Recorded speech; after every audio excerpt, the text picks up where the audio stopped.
سنة 30 ካልእ መሰረት ኣይንሰርት ብዘይ እቲ ስሩት መሰረት ንሱኻ ኢየሱስ ክርስቶስ ካልእ መሰረት እኳ ክስርት ዝኽእል የልቦን።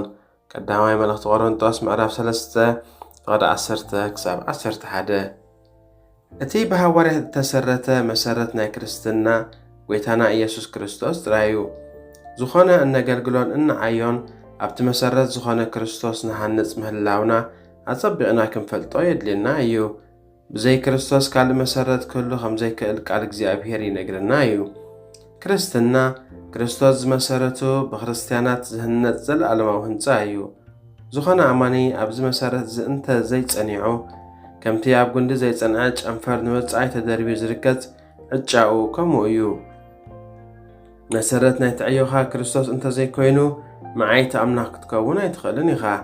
እቲ መዓይቲ ኣምላኽ ዘይኮነ ድማ ጥዑይ መንፈሳዊ ቤት ክሃንጽ ኣይክእልን እዩ።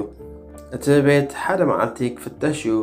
ከምቲ መሰረት ዘይብሉ ቤት ዝፈርስ እቲ ብክርስቶስ ዘይብሉ ህይወት እውን ሕብረት እውን ክፈርስ እዩ። እቲ ስሩት መሰረት ክርስቶስ ጥራይ እዩ።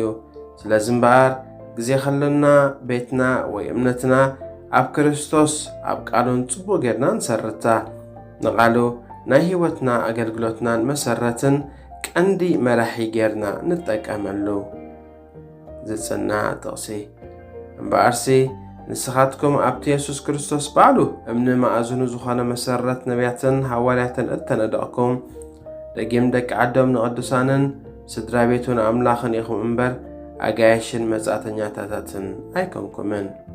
ኤፌሶን ምዕራፍ 2 ፍቕዲ 19-20 መስተንትን መሰረት ናይ ህይወትናን ኣገልግሎትናን መን እዩ?